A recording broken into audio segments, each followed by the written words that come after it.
This is Module 3, Lesson 8, Values Integration in Subject Areas. Values integration means uniting or blending values concepts in the various subjects, which are deemed important to create a total learning experience for the learners. Values integration involves the development of the values system of the learners as part of the totality of their education. The learning process in any subject area covers the acquisition not only of concepts and skills, but also of values.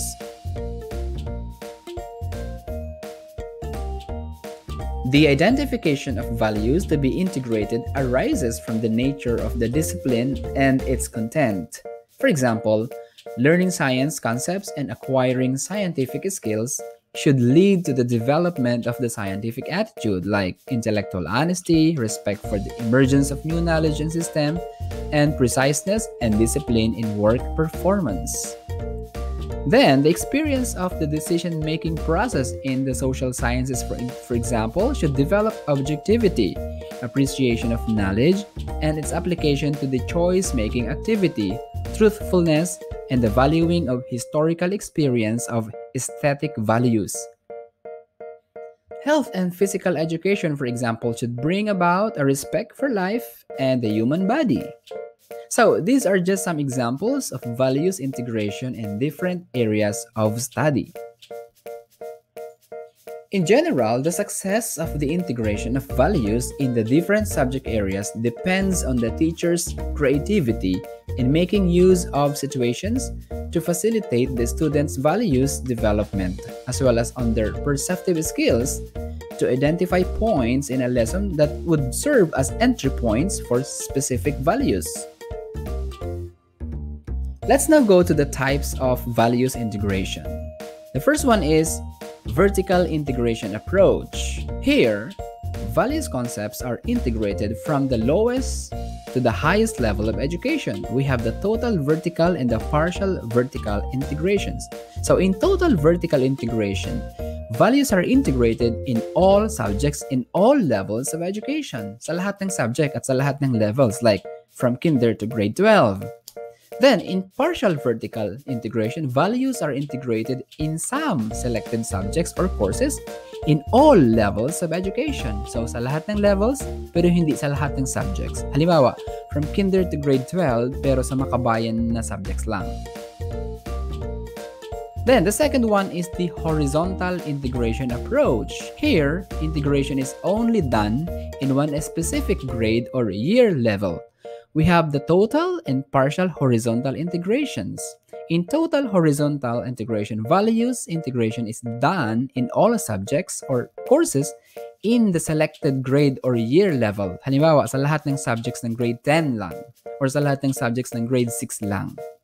Then, in partial horizontal integration, values integration is done only to selected subjects or courses in the grade or year level, singled out for such purpose. Halimbawa, sa makabayan subjects lang ng grade 10.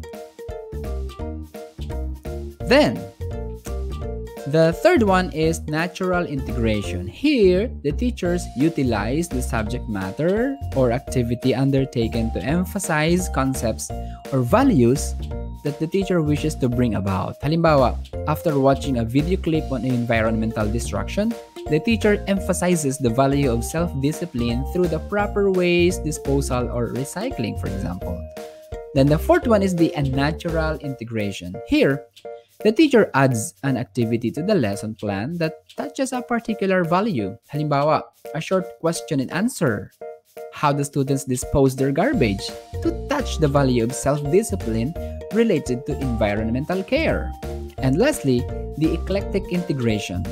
Here, the teacher uses two or more schemes in integrating values concepts in the curricular offerings. Halimbawa, paggamit ng mga inspirational stories galing sa iba't ibang larangan at paggamit ng iba't ibang uri ng media para bigyang diin or emphasis ang values na gusto nating ituro.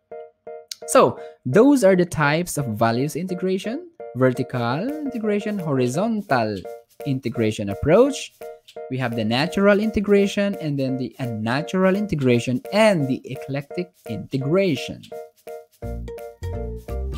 We now come to the strategies for the integration of values. The first one is incomplete sentence. Here, we allow our students to complete the sentences. For example, the story is, that's for English. Our lesson is, in any subject. Or the experiment is, that's for science. And solving fraction is, that's for math.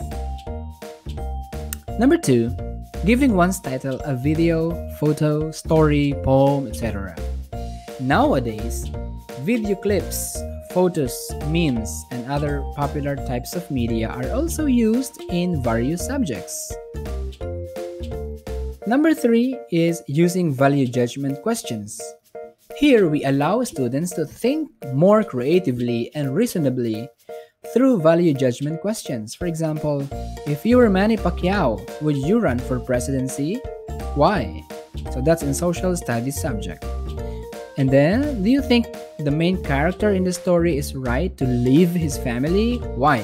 So that could be an English subject. And then, should we stop using plastics? Why? So that could be in science subject. And then number 4 is giving caption to a picture. Pictures are common visual aids among the teachers. It could be used in varied ways, but it could also elicit valuing responses from the learners. This strategy can be used either for individual or group activity and class presentation of their captions. So emphasis should be placed on the reasons for choosing the captions and how they came up with their chosen captions.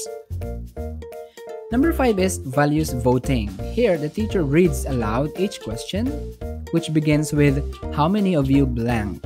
So after each question is read, the learners take a stand by doing any of the following, right? Raising their hands as an affirmative vote, pointing their thumbs down as a negative vote, then folding their arms, that means undecided, and taking no action at all, which means abstain or pass. The number 6 is rank order.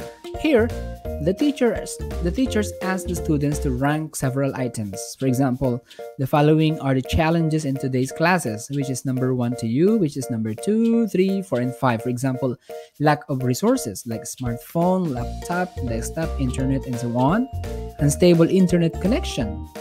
Lack of support from teachers or family. Understanding modules and other materials.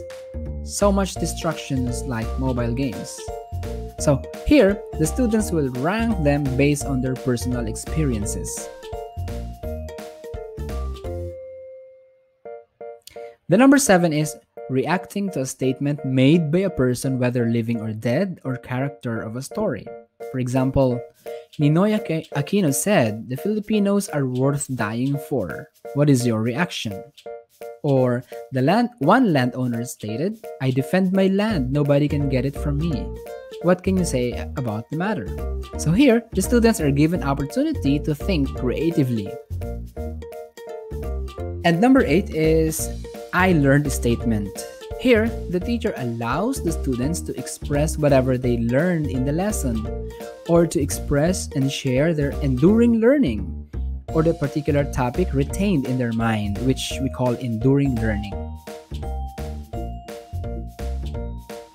So, those are some of the common strategies for the integration of values. We have incomplete sentence, giving one's title, and then using value judgment questions, giving captions to a picture, values voting, rank order, reacting to a statement made by a person, and I learned statement. To recap, we discussed the values integration in the different subject areas. We also talked about types of values integration, and we learned some common strategies for the integration of values. So, that's the Module 3, Lesson 8, Values Integration in Subject Areas. See you in the next video.